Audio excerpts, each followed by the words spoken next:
Comenzamos. Hola, ¿qué tal? Ya me conocen, mi nombre es Virgilio Ortuño y estamos aquí llevándoles información de política, de economía, de finanzas, de muchos temas que son trascendentales para la vida, básicamente en nuestro país, que debemos entender lo que está pasando. Y ahora quiero hablarles un poquito de las dádivas de Andrés Manuel. El, el que un presidente llegue a la presidencia de un país y empiece a regalar el dinero como una forma supuestamente de resolver la pobreza, desde el punto de vista de la ciencia económica, eso es totalmente falso. Nadie puede sacar a la gente de la pobreza regalándole dinero. Lo que hace es mantenerlos en la pobreza. Y se lo explico de dos formas. Primeramente, el países como Cuba, que tiene 70 años de socialismo y que acostumbraron al pueblo a recibir las dádivas del gobierno, en aquellos tiempos, en la década de los 50, Cuba era el país más desarrollado de Latinoamérica. Los autos clásicos que hay ahorita en Cuba, esos autos eran los autos más modernos en 1950, en toda la década de los 50. Cuando llega Fidel Castro, empieza a regalar parte de la riqueza que había en Cuba y jamás se ha generado riqueza. Desde ese momento se ha explotado un poquito los recursos naturales de Cuba para tratar de mantener un poquito al pueblo, pero en mucho los que han vivido muy bien son los gobernantes y es la familia de el ya fallecido Fidel Castro. Al grado que un cubano no tenía derecho a meterse a una playa en Cuba, aunque las playas eran del pueblo cubano. Los cubanos no tenían derecho a bañarse en las playas de Cuba. No tenían derecho a entrar a un hotel en Cuba, aún cuando tuvieran para pagarlo. Entonces, supuestamente eran dueños de todo, pero no podían disfrutar de nada. Todo era para los turistas y es para los turistas todavía. El caso de Venezuela. Venezuela hace 30 años era uno de los países más avanzados de Latinoamérica, al grado que en estos momentos no hay papel higiénico ni alimentos básicos en ninguna de las tiendas que abastecen a la población en Venezuela. Eso es lo que está viviendo Venezuela. Venezuela tiene la tasa de migración más alta de Latinoamérica. Migran a Chile, migran a Colombia, migran a Estados Unidos. Aquí en Estados Unidos, y yo he tenido la oportunidad de hablar con muchos venezolanos, y el 95%, aproximadamente, el 95% de los venezolanos se vinieron buscando una vida mejor y están trabajando y están haciendo el esfuerzo por salir adelante.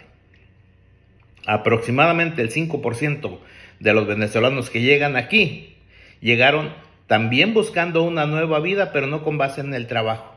Quieren que el gobierno los mantenga igual como los mantenían en Venezuela, pero como allá no los mantenían, no les daban ni siquiera lo indispensable para vivir, se vienen buscando que los mantengan aquí, en Estados Unidos. No quieren trabajar, quieren que el gobierno les siga dando.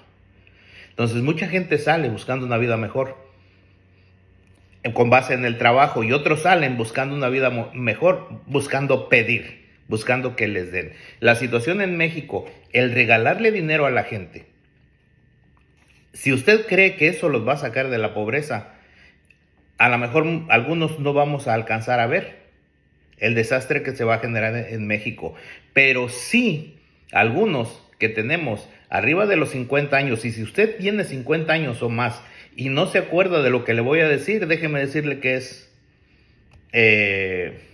¿cómo decirle? No se lo voy a decir, piénselo usted. En la década de los 70 en México también se regaló dinero, y en la década de los 80, pero en la década de los 70 el dinero que se regaló, que era dinero que se imprimió para regalarle a la gente, eso generó que México se convirtiera en un Venezuela para la década de los 80.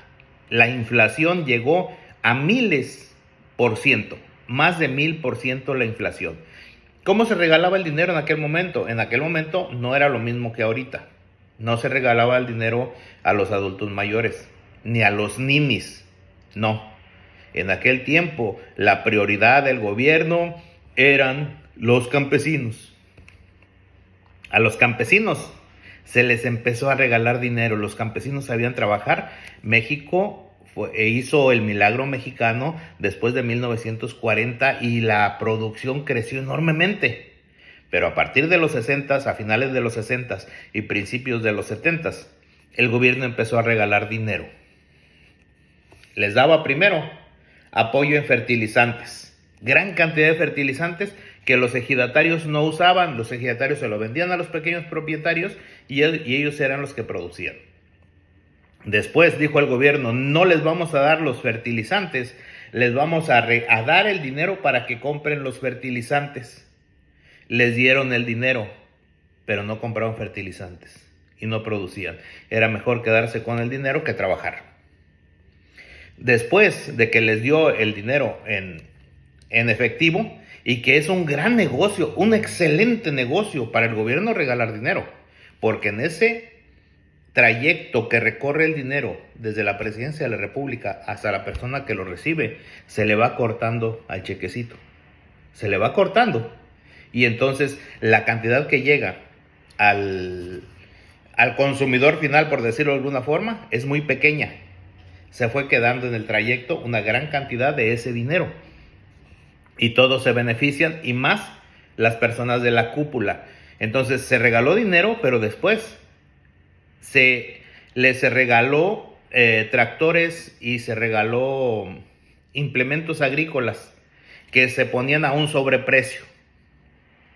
Pero lo peor de todo es cuando después de que se regalaron tractores agrícolas a fines de los 70, a principios de los 80, a todos los campesinos, a todos los ejidatarios de México, se les regalaron bestias mulares. Se les regalaron unos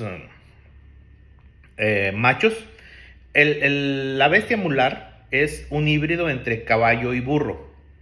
Y sale sale un animal poco más chico que el caballo, pero más grande que el burro, con una excelente pezuña para el trabajo, con una excelente fuerza para el trabajo, pero es muy difícil de domarse.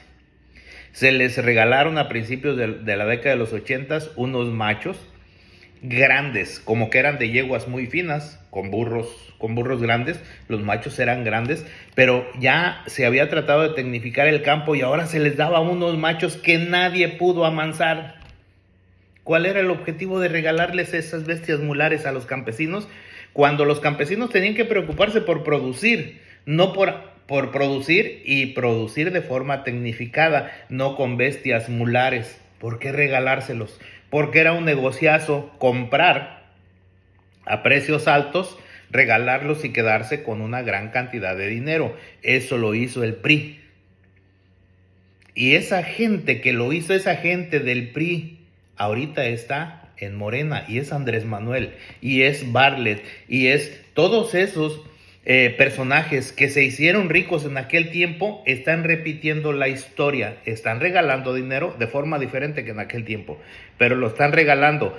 Y en unos 4 o 5 años, cuando ese dinero que se está emitiendo, porque es una deuda interna, ese dinero que se está generando, que se está imprimiendo, empiece a llenar la economía, vamos a estar nuevamente como estuvimos en la década de los 80s, que nos comprábamos un refresco en 10,000 pesos, una torta en 20,000 pesos, todo eran miles. Y las cosas más caras, un auto no se compraba con miles de pesos, se compraba con millones de pesos. Una parcela costaba millones de pesos, un rancho costaba millones de pesos, por la gran cantidad de inflación que se generó en la década de los 80, por el dinero que se regaló en toda la década de los 70 y principio de la década de los 80.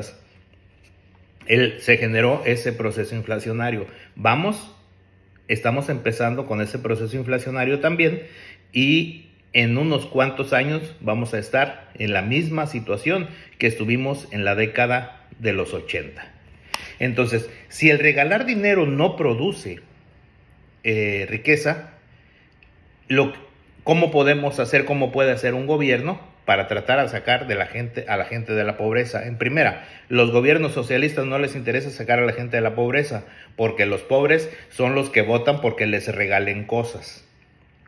En segunda, lo que realmente puede sacar a un pueblo de la pobreza no es el dinero que les das, sino es lo que pueden comprar con lo que les das. ¿Qué puede comprar una persona con el dinero que le das? Fíjese, aquí en el estado de California, el salario mínimo ahorita es aproximadamente $16 por hora.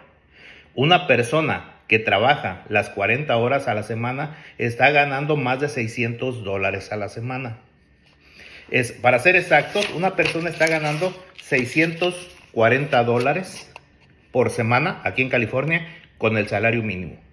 Si esos $640 los multiplicamos por 52 semanas, la persona que trabaja tiempo completo durante un año está ganando $33,280 al año. $33,200 al año. ¿Qué significa $33,200 al año? Trasladado a poder adquisitivo, estamos hablando que ese dinero le alcanzaría, no quiere decir que lo vaya a hacer, le alcanzaría para comprarse un carro nuevo, de los autos mejorcitos, un Toyota, un Nissan, un Volkswagen, por ejemplo un Jetta, un Camry, un Altima, más o menos están en eso, y posiblemente hasta unas camionetas como la RAV4, la CR-V, las pudiera adquirir con eso, con un año de trabajo. En México, ¿cuánto puedes comprar con el salario mínimo? Entonces, el combatir la pobreza no está en regalar dinero, está en generar empleos, pero empleos bien pagados, y aumentar el salario mínimo, pero no aumentarlo a lo puro tonto por decreto, aumentarlo con base en la productividad. Primero hay que aumentar la productividad del trabajo y después aumentar el salario mínimo. La productividad del trabajo, o mejor dicho, el salir de la pobreza, depende de la capacidad de compra que tiene el dinero. Y la capacidad de compra que tiene el dinero depende de la productividad del trabajo, que no es las 40 horas que trabajas, ¿qué haces en esas 40 horas? ¿Qué es lo que puedes hacer? Entonces, aquí trabajos como el de construcción, plomería, electricidad, soldadura, mecánica, son trabajos bien pagados. Son trabajos que requieren capacitación, que requieren educación. Pero aparte, esos trabajos se utilizan ciertas herramientas, que algunas de esas herramientas fueron investigadas, fueron diseñadas con base en estudios universitarios.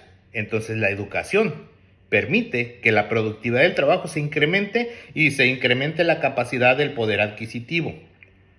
Entonces, es educar, es aumentar la productividad del trabajo con base en eficientar los recursos que hay, como el trabajo, cuestión de usar las herramientas adecuadas para poder ser más productivos, pero todo viene de la educación.